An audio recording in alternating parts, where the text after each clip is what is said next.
The 2025 golf season is in full bloom at Golfdom and Worldwide Golf. The snow is gone, the grass is green, and the birds are singing, and hope abounds for the best golf season of your life. But you won't play your best with just any old discount equipment off the rack. You need clubs and a ball that fits your game, and that's where Golfdom comes in. Expert club fittings are not just for pros, it's for you and me. And I've personally seen the fitting ninjas at Golfdom extract distance and accuracy from everyday players just by putting them in the right shafts and lofts.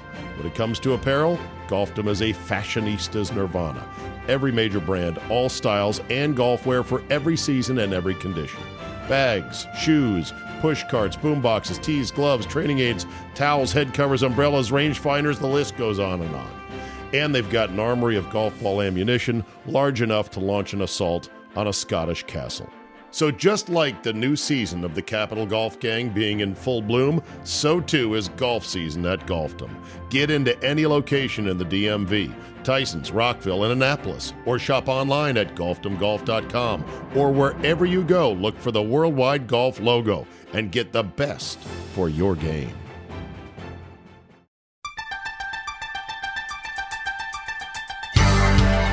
In the shadow of the most powerful city in the world, the Capital Golf Gang is on the air with instructor John Ronis from the Ronis Academy at River Creek, Executive Director of the Middle Atlantic PGA, John Gould, and now your host in Washington, D.C., Steve Zabin.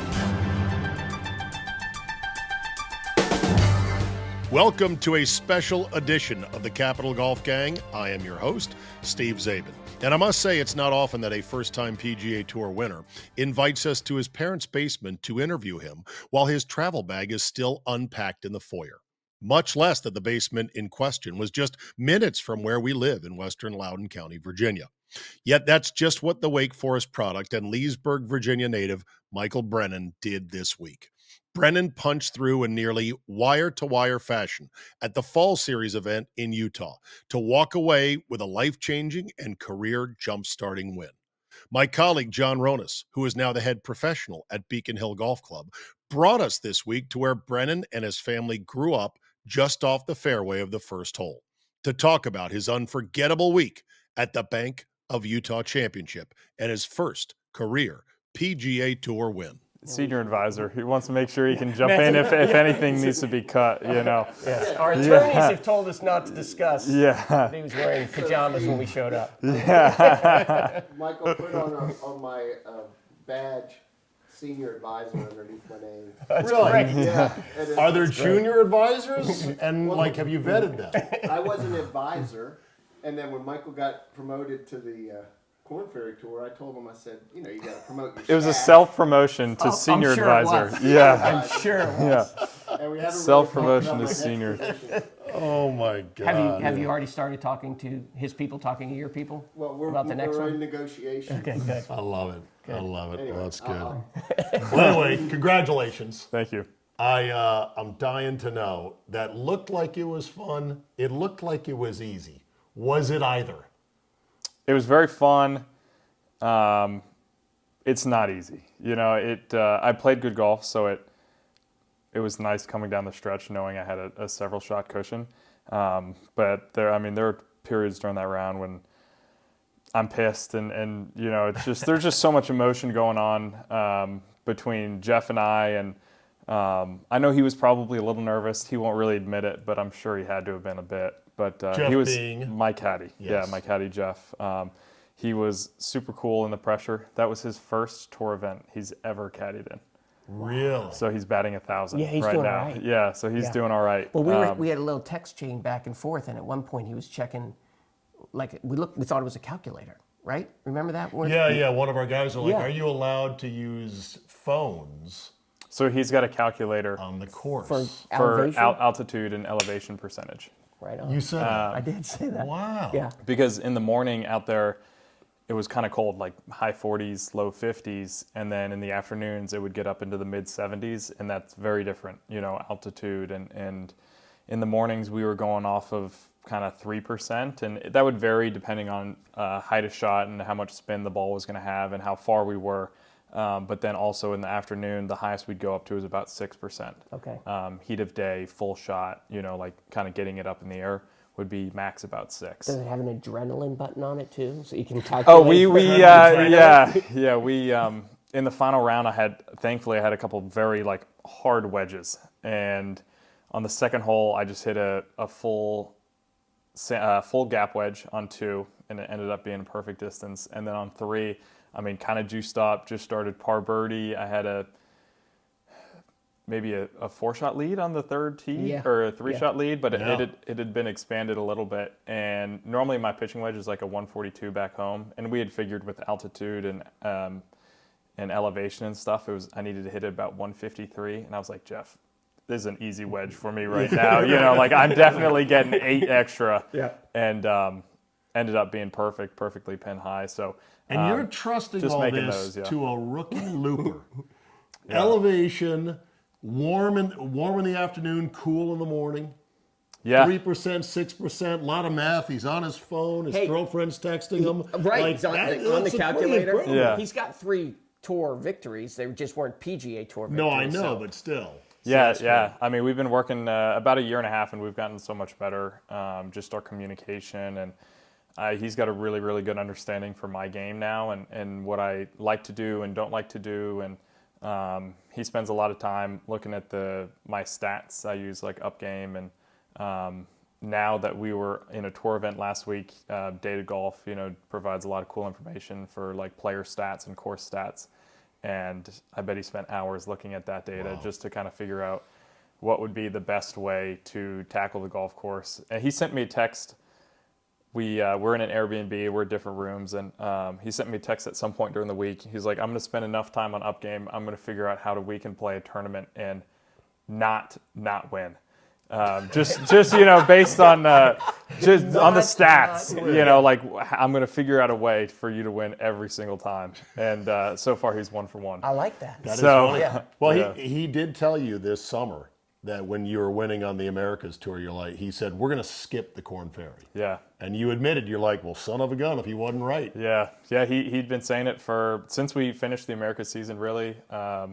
He's like, I don't know how we're going to do it, but we're not going to play in the Corn Ferry Tour next year. And that's fantastic. It was the year of Michael Brennan. Yeah. That is fantastic. Yeah, John has been saying that since January of 25. You declared it? Yeah. I wrote, look, I'm comic relief in this organization here. And I wrote Michael, he's got to think that I'm completely insane. But I wrote him, year of Michael Brennan. I wrote him that it was a Chinese New Year of the snake or something like that. And I said, I didn't know if you knew this, but in the American calendar, it's the year of Michael Brennan.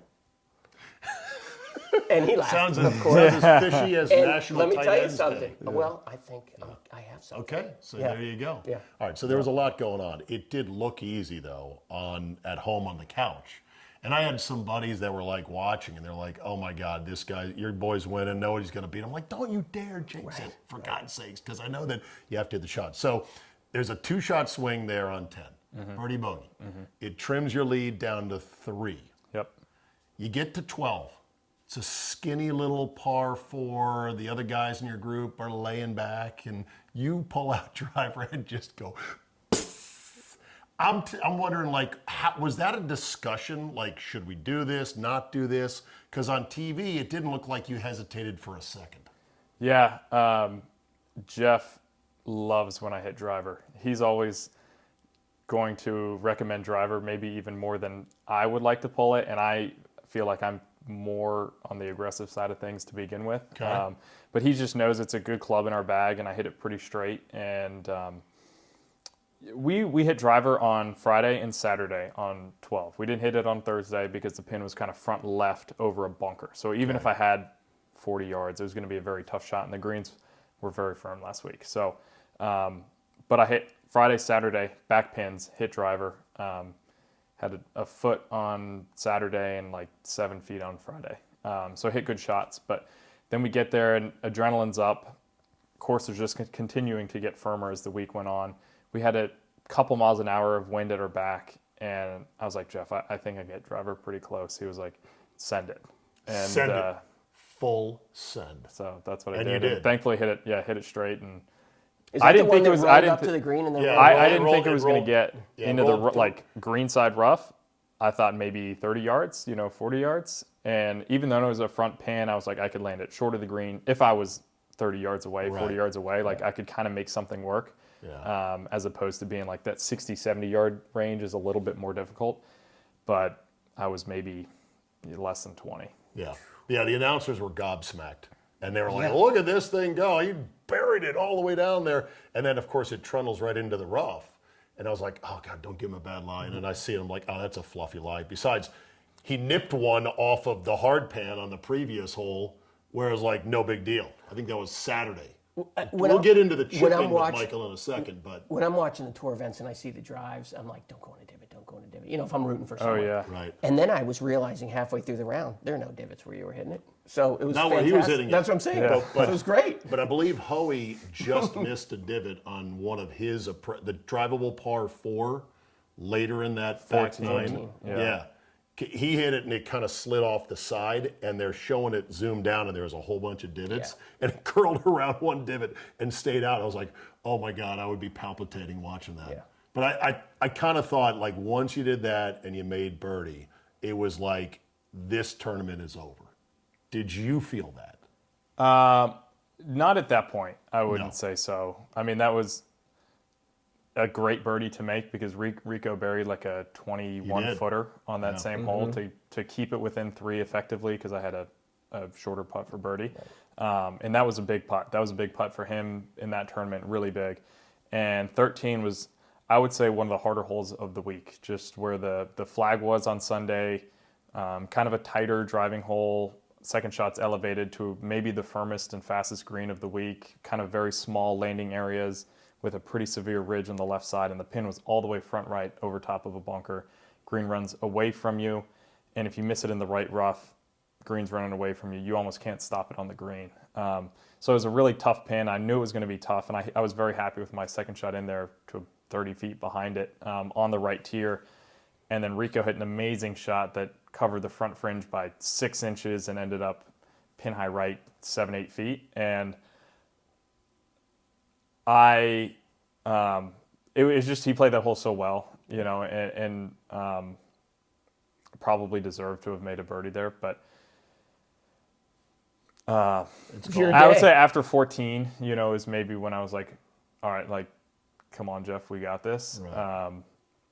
I think I birdied 14. He didn't get up and down, and then I had a 4-shot lead with 4 to play. So that's kind of my question, a little bit of, you've been in the situation already where you've won a million times, but this was a little bit different. You had a game plan for all 4 days. When you started to get deeper into the round, did that game plan change at all? No. The only time it changed was off of 18T. I think if I was playing on Saturday in that same situation, I probably would have hit driver off of 18T.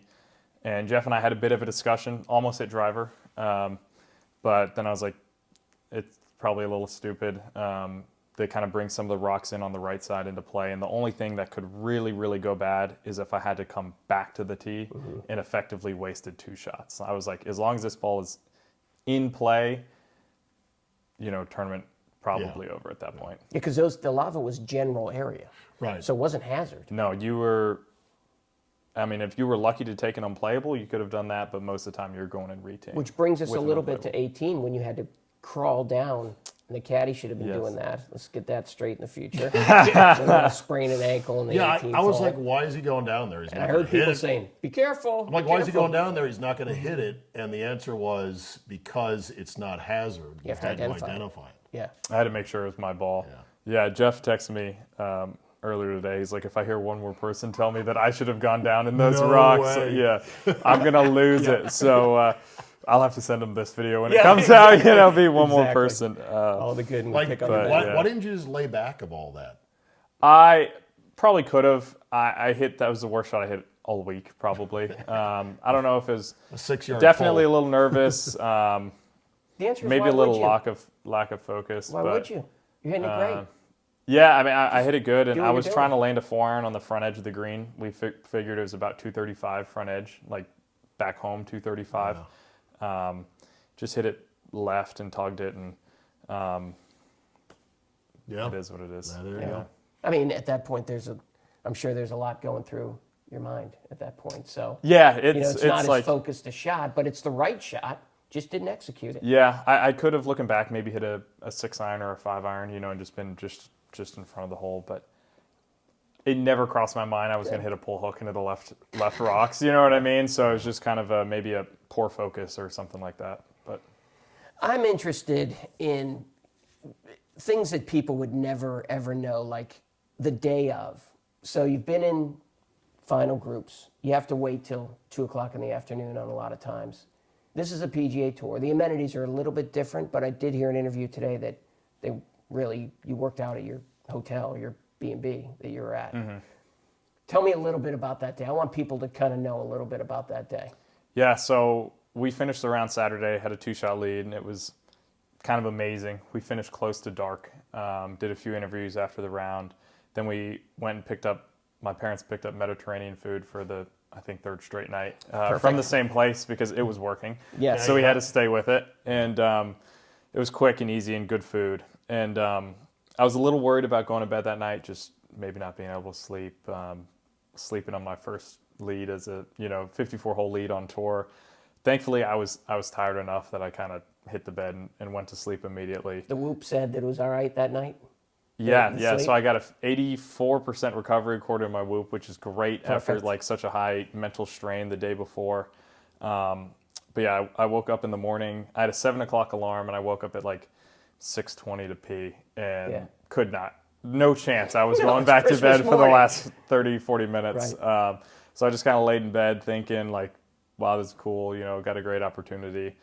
Had breakfast at the Airbnb, and I was a little nervous during breakfast. I was kind of on edge, maybe a little bit, a little shaky, a little nervous, just waiting to go to the gym before an afternoon tea time. And I felt like once I did that, I kind of settled into the routine a little bit more. And our gym was not at the house, but in the community of the Airbnb. And it was the most gorgeous vistas, like just the mountains were right behind it. And so I spent a lot of time, sometime working out and sometime just standing outside by the pool and looking at the views and being like, this is so pretty. Nice, I can't believe I'm here. And that definitely helped kind of get me in the right headspace and ready to go. And so then we just went to the golf course. I'll mark the pins on my yardage book for the round 4, so I'm not doing it while I'm playing. Just kind of one less thing to think about.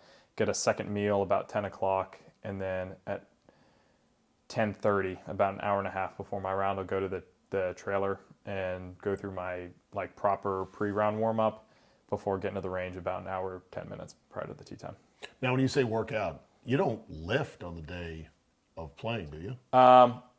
My afternoon tee time workouts in the morning are more like very jump focused, okay. And like split lunge jumps, some high skips, high knees, med ball slams, like fast rotary movements, just trying to get the body like really ready to go so I don't come out slow. Right. Because sometimes I feel like if I don't do that, then I'll be sitting around reading a book or watching TV or sitting on my phone just doing nothing, and then I get to the tee at 2 o'clock in the afternoon, or I start warming up and I just feel a little sluggish, a little out of it. So I try to avoid that by going to the gym beforehand. And this is part of the Titleist Performance Institute workout regimen that you do? I think I've seen some videos. Are you part of the TPI thing with Titleist? No, well, sort of. So no. My trainer, Jason Mish, is a great trainer in our area, and he worked with Greg Rose when Greg was in Rockville, Maryland. And Greg Rose is the head of the TPI out in Carlsbad now. And for those who don't know, Titleist Performance Institute is a specific workout regimen designed for golfers that's now part of the Titleist umbrella. It's been around for a long time. Greg Rose came to us with the idea when I was at Congressional, so that was 1998. Really? Okay. But Jason is at peak fitness, because put that out there because he's tremendous, and he has Rockville and now in Dulles, and they specialize in golf training. And in my opinion, that's one of the things that majorly separates Michael from everyone else, is that his fitness level, not just being strong but being proper for golf, obviously leads to those kind of numbers that we saw that are magnificent, and also the positions that he's able to put himself in. Like I remember Butch Harmon talking about Tiger when they were changing his swing. that he needed to get stronger to provide certain positions to be able to get to where they wanted to get to. And I think that's the difference. When you watch Michael swing, you just realize, and kudos to Adam Harrell, your swing coach too, but the positions you get into are phenomenal.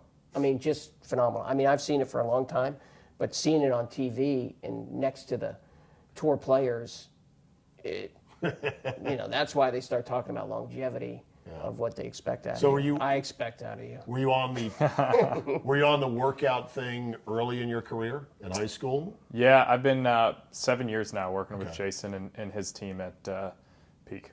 And how old are you now? 23. 23. Mm-hmm. So you've been doing this in high school. And I did note that you played a lot of different sports in high school. You didn't specialize just in golf, right? Played basketball through my junior year of high school. I didn't play senior year for the hopes of maybe getting a little more winter practice, being prepared for the spring events, and then COVID happened and we didn't have any spring tournaments. Hindsight, I wish I would have played, but who would have ever have known that? So you made a good decision. Yeah. John and I have talked about this on the show a lot, that we believe there is real value in not specializing on golf alone in your high school years, right? Yeah, I mean, just the hand-eye coordination required for golf is so insane that any other sport will help that, I believe. Yeah. So. And you only get to play those other sports for a certain short period in your life, right? Yeah, no, I had so much fun playing high school basketball and some great memories doing it. Being part of a team, I think, helped me prepare myself for college golf a little bit better, being in that team environment, because not everyone played a team sport past the age of 11 or 12 when, some kids kind of start to specialize a little bit. So I was very, very grateful for my time playing basketball for sure. Now, the one thing I got to ask about, Ron, is sorry to jump in front of you here, but I want to make sure we get this in. We got to talk about this absolute head-high piss missile driver shot you have, which you uncorked on that par 5 multiple times. I saw that and I said, what is that voodoo out there? I mean, 50-foot apex, 342. The announcers were agog as well. I know I've kind of seen that before elsewhere on tour. I don't know, is it kind of a specialty of yours? I mean, I didn't invent the shot, but I think it's a shot that I'm pretty comfortable hitting. Okay. I think I'm pretty good at controlling the heights with my driver, and so when I can use it, I do like to use it. Because Sunday, the apex was 26 feet. Yeah, it was literally take your hat off high. I have already copywritten the Brennan stinger, because there's a Tiger stinger, but no one can use it. Like, to me, unless I'm wrong, Ronas, this is less stinger. He's not like pinching it or trapping it. He's just whomping it, and it's coming out absolute radar evading height. It's just insane to me. Yeah, I'm not capable of this. I like it. It stays out of the wind a little bit. I feel like I have a little more control when I hit that shot. It runs. It was great. I used it on 16 on Sunday, the really low one, because the fairways kind of bank in on either side, and there are rocks cut in on the right side a little bit at about 350 to 370, depending on how far right you were. And so when I hit the ball low and got it on the ground sooner, I was able to use like the right and the left bank of the fairway more. So I kind of had basically more room for error. And I knew if I got it low early, I couldn't get to those 350 rocks because the fairway would be kicking it down into the middle of the fairway sooner, as opposed to if I hit just try to hit a high bomb, then it could fly some of that, that fairway help and kick into the rough or into the rocks or something like that. Ronnie said, he goes, Gould will teach you that shot. I go, no, he's Ronas will teach you that shot? Yeah. No, Gould's not teaching you anything. No, sorry. Yeah. No. Ronnie said that you would teach me that shot. And I said, Ronnie, I ain't learning anything new. I'm finally finding the fairway at 235 yards. I'm perfectly happy. I'm not going to try to hit the shot that he hit. We could both hit that shot. It would carry about 68 yards. That's all it is. Exactly. I think that one thing that, we don't have a whole lot of time here, but I wanted to make it clear, when you win a PGA Tour event in this fashion, it's a sponsor's exemption. And a lot of people think, well, hey, great, kind of got lucky. This is a story of perseverance. You know that your story right now in a short period of time is a story of perseverance. It is, we know the end of your college career from the PGA Tour of Americas versus the Korn Ferry, how there was a little letdown there. Certainly the end of your first year of the PGA Tour of Americas, not getting to the Korn Ferry Tour and that last tournament, and a couple bogeys down the stretch. Quad. I got it. All of that, I would have to think that you're almost at this stage now grateful for having to go through that to prepare you for what you did. 100%. Yeah. Yeah, I mean, it's easy to look back now. I just won a tour event to say that I'm grateful for it. But even this past year in the Americas Tour, without knowing that this was going to happen, I was grateful for it, knowing that I just had more experience in the final group of a tournament. There are different pressures. I think it did help pay off this week in particular because I had a several shot lead coming down the stretch, similar to what it was at the Tour Championship on the Americas Tour, and just tried to avoid the pitfalls that I felt like I fell into in that Tour Championship, getting a little ahead of myself and almost relaxing because I felt like I had been playing so well that it was just going to naturally keep up for the end of the round without the same level of focus and commitment to each shot. And I did much better this past week, just kind of staying locked in, making sure I was committed to every shot that I hit because I knew that, in a blink of an eye, something can change and you could hit a ball out of play and get nervous all of a sudden, like that happens. So you just had to really value every shot out there. I think we learn more from failure than we do from our victories. It's just something that's just kind of human nature that I'm just so happy that it got to this point so you can look back on it and say, I learned so much from that. But even in the middle of the year, and I'm fortunate to text back and forth with Michael, but, he said, I feel like I'm really doing great, just don't seem like the breaks are particularly 100% going my way. And I think one of my responses was, well, imagine when they do. Ooh. Because he was playing top three, as every single tournament was a top three or top five. And then we talked about sometimes it takes one step, sometimes it takes 100 steps. But as long as you keep stepping, you're going to get there. And that's what he's done. It's not just, I'm going to turn it on here. I'm going to work hard this time. I'm going to work hard for this month. It's high school dedication to now and now to the future. This is a game plan. You say, maybe some people say, well, it wasn't expected. You expected this. That's why you work so hard every day. And when we look at it, and you should look back on it, that's what you'll know will get you to where you're going to get to in the future as well. Because you seem to, I know you want to ask this question, you seem to just love it. And that's one of our questions that we wanted to ask you was, that motivation, is it the love of the game and the competition? And my question is a little bit of which is a little more, the game or the competition? I do love playing golf. I think golf's a great sport. It's great being out there.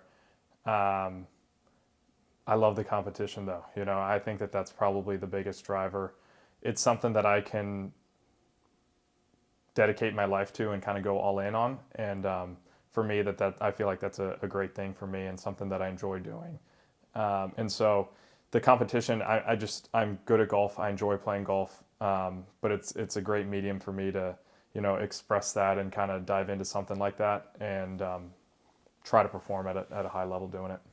I know the hard work because one day I texted Ronas. I'm like, hey, I saw Michael over there at the putting green at Loudon.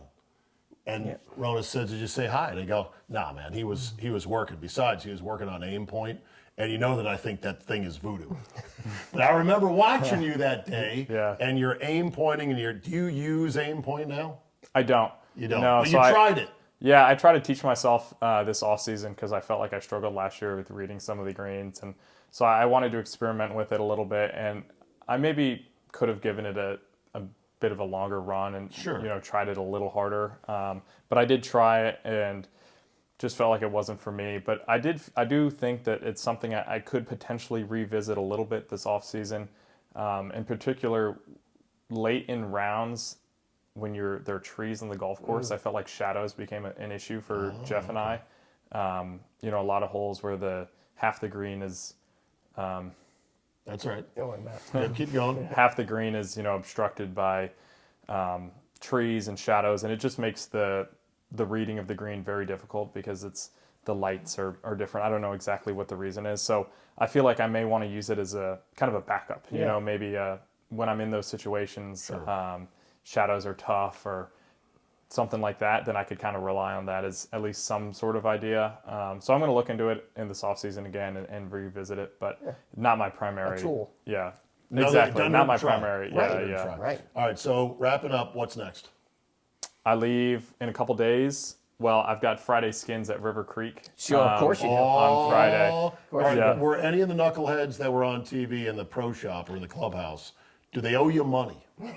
Because that's the first thing I Currently. thought. I'm like, oh, they're all cheering Michael now. Which one of you deadbeats still hasn't squared up? Yeah. No. They're good about paying the debts. Okay, good. We have to pay ahead of time. Pay Well, up it's the front. Venmo Yeah. now. Like you and I back in the day would be It's like cash, $2. yeah. I'll get it next time. I'll get it next time. I got you Now next it's time. Venmo. Yeah, You got easy to happen. After Friday skins, then I'm flying on Sunday, going to Cabo for the Worldwide Technology, the next event on tour. There are 3 Sweet. left this fall series. And then flying from Cabo to Bermuda, Okay. and then Bermuda to RSM, and that'll finish my year kind of right before Thanksgiving. RSM Sea Island. Is That's Sea Georgia, Island, okay. yeah. That's going to be a great finish. And then you got gypped this year because they shut the Century down. You would have been into the right. Century. Yeah, Right. I would have. Do you get a coupon for the next year when they get that stood up No, again? not for the Century, but I get an into the Heritage, which is Yes, you an get it. elevated event There you in Hilton Head. So Hard that's count. kind of that was That was the compromise? That's a good one. Which is Because a that's a great- no-cut event. That's an elevated event. I know. Week after the Masters, which you're going to win. So And it's I mean, cheaper to fly there than Hawaii, just saying. Yeah. Now Yeah, Michael no. is 43rd in the world rankings right now too.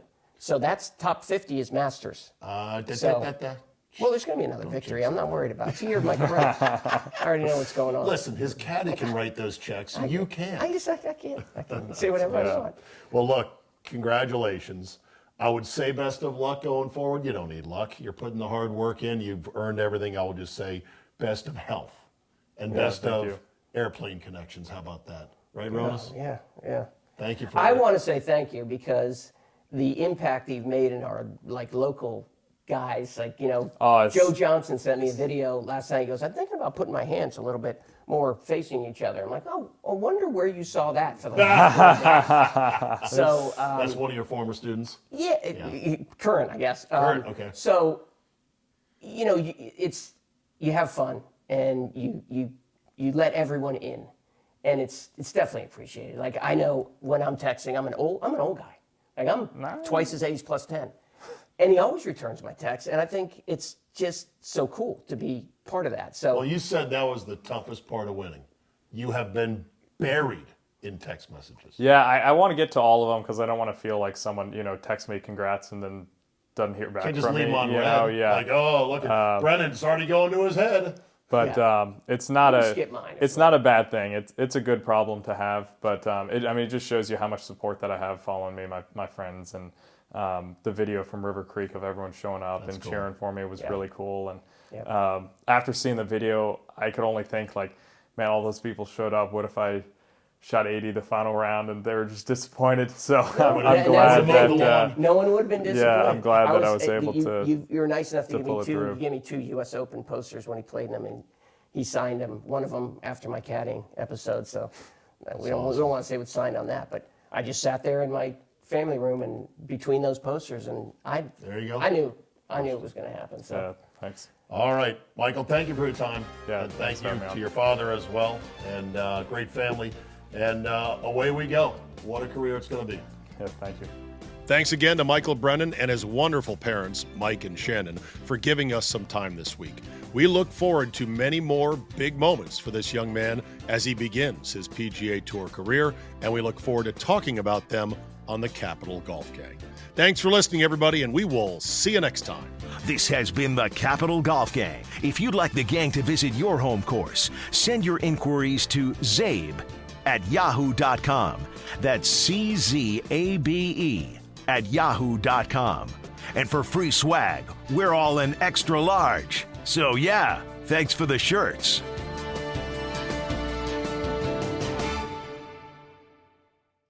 The 2025 golf season is in full bloom at Golfdom and Worldwide Golf. The snow is gone, the grass is green, and the birds are singing, and hope abounds for the best golf season of your life. But you won't play your best with just any old discount equipment off the rack. You need clubs and a ball that fits your game, and that's where Golfdom comes in. Expert club fittings are not just for pros, it's for you and me. And I've personally seen the fitting ninjas at Golfdom extract distance and accuracy from everyday players just by putting them in the right shafts and lofts. When it comes to apparel, Golfdom is a fashionista's nirvana. Every major brand, all styles, and golf wear for every season and every condition. Bags, shoes, push carts, boom boxes, tees, gloves, training aids, towels, head covers, umbrellas, rangefinders, the list goes on and on.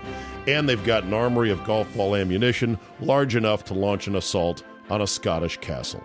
So just like the new season of the Capital Golf Gang being in full bloom, so too is golf season at Golfdom. Get into any location in the DMV, Tysons, Rockville, and Annapolis, or shop online at golfdomgolf.com, or wherever you go, look for the Worldwide Golf logo and get the best for your game.